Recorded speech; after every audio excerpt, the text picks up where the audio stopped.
Early specialisation is a term that is defined by Jayanthy as intensely training in one sport while excluding all others. So think putting all your eggs in one basket. There are several factors involved in this, most notably parents who, for example, may see their child as a talented footballer from an early age and set them on a path to be the best footballer possible, which usually involves excluding their child from participating in any other sport. Professional clubs are also a heavy influence on early specialisation, due to, as mentioned in the previous video, the increasing need among clubs to identify talent as early as possible. Molina highlights the numerous issues with early specialisation, stating limited experiences to a single sport is not the best path to elite status. Commitment to a single sport at an early age immerses the youngster in a complex world which is regulated by adults, which is a setting that facilitates manipulation, societal, dietary, chemical and commercial, before going on to say that youth sport must be kept in perspective. The points made by Molina are perfectly valid, particularly when the potential problems of early specialisation extend further than that. Singer and Janelle believe that the acquisition of expertise in sport is the result of complex interactions among biological, psychological and sociological constraints, with Viersma believing that those who fail to negotiate these constraints are at risk of burnout or dropping out of the sport altogether, which has been supported by numerous other studies by Gold et al., Weiss and Petchlikov, and Ewing and Seefeld, who all found a consistent lack of enjoyment is the primary motive for participants on early specialisation pathways to discontinue their participation in sport.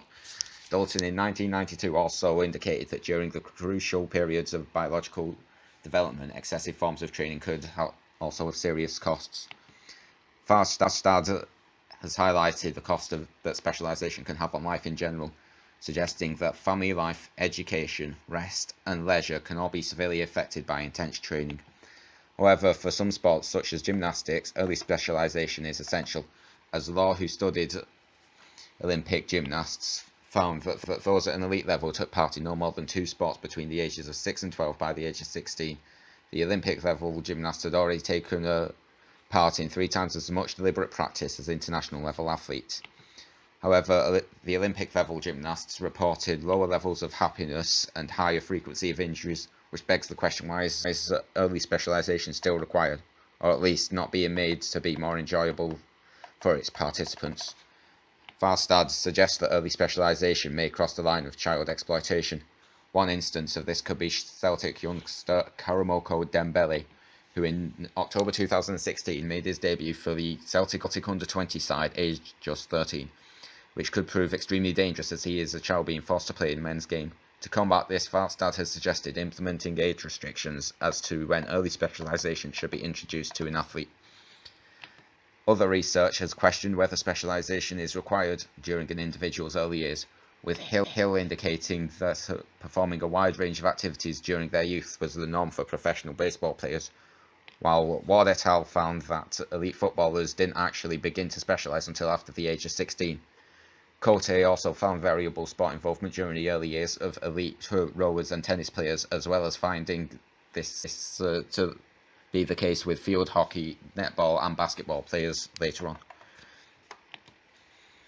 This approach is known as early diversification, and some see it as an ideal alternative to early specialisation. Whereas the goal of early specialisation is to maximise the abilities of an individual in a certain sport, while excluding the involvement in other sports to maximise the possibility of being able to compete at the highest level. Early diversification encourages children to participate in as many sports as possible, while making it more fun and enjoyable as possible, as it recognises that elite status in sport is attained by only a few athletes. Cote and Hay in 2002 found that during the sampling years, aged 6 to 12, participants took part in a variety of sports, then a decreasing number during the specialising years, before participating in only one sport during the investment years, while their practice structure changed from a focus on deliberate play during the sampling years to a focus on deliberate practice during the investment years. Early specialisation is a term that is defined by Jayanthy as intensely training in one sport while excluding all others. So think putting all your eggs in one basket. There are several factors